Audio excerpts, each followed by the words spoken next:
How's it going, everyone? It is Drago. We're back with another chapter of Fairy Tail 100 Year Quest, which has felt like literally forever since the chapter was on a break for a little while. But we're back with chapter 118, Collapsing Labyrinth. And our cover page for this chapter has Natsu screaming to the heavens, which is pretty darn appropriate with how Natsu left off in the last chapter, doing a final strike to the Earth Dragon God. So we pick up our chapter with the Earth the Dragon God getting hit with Natsu's sword attack. And I was unsure of last week if they were actually going to kill him off, and like legit they actually killed him off. And the Earth Dragon God just like, there's no way I can possibly have lost to a human. Which what Natsu tells him is actually kind of poetic in a way, because he kind of says the same exact thing at the end of the chapter as well. But he basically is going on, that this guy was looking down on everyone because he was at the tippy top, and that, whether they're humans or dragons, they're both still alive, and they can be your friends, your parents, or your children, and that strength won't ever change. And he's just like crumbling apart. He's like, okay,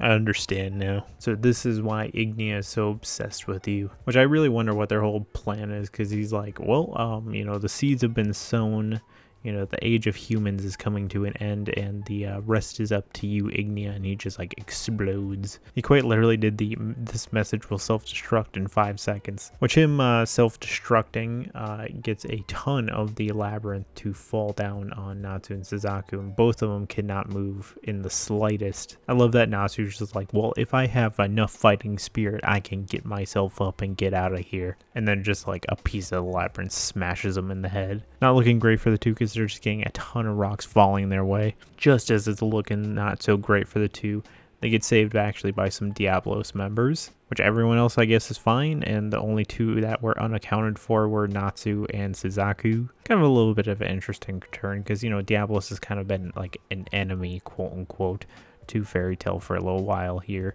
And Suzaku's just like, we gotta help out this Natsu guy. He helped me out, we gotta help him out. And kind of interesting to see that the other members of Diablos that he's with are just like going along with it, like, of course we're gonna help you out. And you just get more shots of the labyrinth crumbling down around them, which we go away from Natsu and Suzaku. We pick up with the rest of our characters, which this whole labyrinth crumbling down around them is causing an earthquake. And you get the other characters basically just, reacting to that earthquake and then trying to take care of the people that are actually injured. You get Kira, protecting Silene, and Sai just booking it out of there. I love that Wendy's trying to help out Carla in this earthquake, but she's like ending up crushing her instead. Which the past few chapters you've had Lucy worrying about Natsu, and she literally has like her hand up to her heart saying Natsu, but you get the answer to it very fast, because you get the Diablos members walking in. They're holding the plushies of Natsu and Suzaku, which they're all fine. The guild's reunited. They're all looking happy, having a nice time, and you get a final shot of the labyrinth fully crumbling. Which I'd say that's pretty much the conclusion of this arc now, because you get the Lucy narration about what was going on here. I mean, we still got a little bit of this chapter to go, but I'm going to say this is going to be the starting of a new arc now, which I think that was already confirmed in like a press release or something. She goes on to talk about this earthquake shook the entire continent, and it was so large that it even reshaped areas of the land. And why was this earthquake so big? And at the time, they had no way of knowing. Honestly, that line right there, I feel like that says that this earthquake was way more significant than it's like we think it's probably going to be. But to be honest, it could be absolutely nothing. I mean, they say they have this grand plan in motion. Maybe the Earth Dragon God's death was inevitable to start this plan off. So Fairy Tail ends up joining Diablos at their guild hall, which they gave medical treatment to Elfinsair and Silene, so they'll probably be fine. I like how this first shot of the table, like half the people at the table look so annoyed to be there. The whole purpose of them being at the guild hall was to try and make peace, or at least that was their idea, because you immediately go over to Loxus and Kieran, and they are bickering like crazy. These guys are going to be rivals for a while, I can already tell, because they are just in each other's faces. Like, I would have won that if I wasn't in such a small space. Absolutely love that Natsu's in the background, just like, please let me join in on this, please. I want to fight you both. And you always get Lucy like, Natsu, please don't do this. You're gonna make a fool of yourself. You go over to Urza and Misaki, and she admits defeat to Urza, which I love Urza's reaction, like, because she calls her a girly, and she's like, girly. This is a first. which I guess there's only 2 people that are allegedly stronger than her, and that's Urza and Xylene. I think this is the most interesting part of the chapter, because then they ask, well, is she like the #1 female wizard on this continent? Before they even answer that question, you get, I thought his name was Haiku. It's been a while since he's been in the chapters, but he's still, madly in love with Wendy. And he's saying, Wendy, you're so smart. I'm going to pat you on the head. And I love that Carla's just like, I'm not letting this happen. You need to step away, boy. Which I guess Misaki is, as a wizard, potentially the most powerful on their continent, but the guild that's on par with them is the Alchemist Guild, which would probably be Golden Owl, but they don't specifically state it right there. I love that the first thing that Happy thinks of, like, okay, alchemy, can I turn like a burnt fish into a uncooked fish? Which gets pretty much everyone else to be like, oh yeah, we ran into a few of those alchemy guys. Which I think is the biggest explainer of this chapter is, they bring up the question of God Serene because he was dead. And Gajiel's like pretty darn adamant, like, he is alive, I just fought him, he beat me up.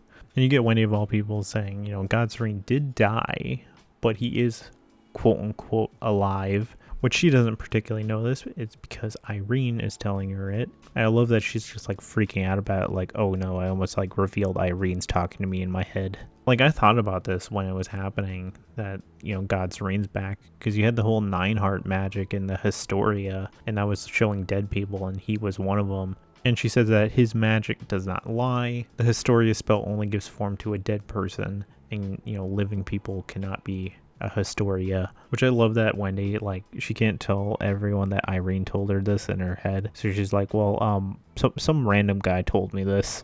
He confirmed the death. Which they get onto the topic of the dead coming back to life. And from Diablos, they had Wraith, which continues the argument between Loxus and Kieran. Because he's like, well, you guys killed him. And, like, Loxus is like, well, I can kill you too if you want me to. I love that, like, the ghost guy in their guild left a will for them. Like, you don't get anyone in this series ever saying they left a will. I guess that coming back to life stage, he called it Nirvana, which kind of interesting that they're using the word Nirvana again, because we had, Nirvana back in the Horatio and Sace, which pretty much everyone was just like, well, you had a zombie in your guild. Nice. Which now you get more into the explanation of possibly how God Serene is back to life, that they're probably using human transmutation, which, gosh, this is sounding so much like Full Metal Alchemist, which they don't even know the full details about it, but it has the potential to bring the dead back to life, which I love that, like, Suzaku and, like, Haku are like, oh, yay, we're friends now. Like, let's all get along. And Natsu's just like, yeah, I'll take you all on at once. Let's fight. And you get Lucy being the referee and all this, pulling Natsu back. You can't take him on. This is a very complex subject. Don't you dare do this, Natsu. Which this is a twist of events, because usually Fairy Tail's the good guys, but in the eyes of Diablos, they're seen as the bad guys. Because their goal is to defeat the 5 dragon gods, and, Xylene being one of them, and also their guild master. While their goal is to protect Xylene, so they can build the world that she desires. Which I love that, like, you get the split-second realization in their heads, like, oh, we're the bad guys in this situation, oh no. So they ask, what does Xylene want? And they want to build a world rid of dragons, and she will live quietly as a human. I think Gray and Urza are a little bit more sensible compared to the Diablos members, because all the stuff that Xylene's done in the past few arcs kind of messed up. Particularly if you look at like what she did to Lucy and Urza, turning them into like monsters. And Gray points out,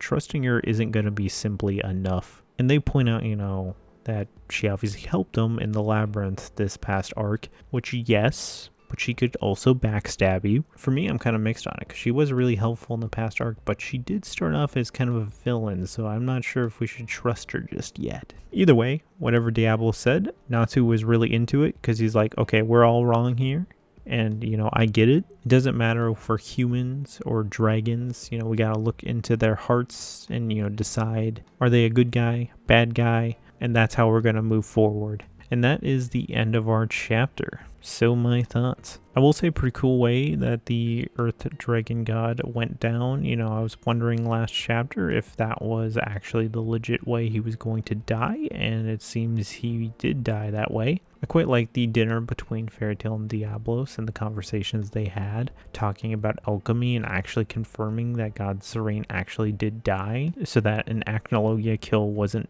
in vain. This whole human transmutation thing is seeming very similar to Keys in Tartaros, you know, bringing silver back to life. Also very similar to the lab that they had in Tartaros, to where they rebuilt, you know, dead members of Tartaros. I mean, I'm going to say that was more demon-esque and curse-esque, but it's going along a very similar line. Otherwise, like a lot of littler moments I liked, like, you know, you get Wendy freaking out that Irene's talking to her. I do like that Lucy was referring Natsu like half this chapter. And I'd say going on into future arcs now, I feel like Diablos is more of an ally than an enemy. Like, I'd be more surprised if they fought.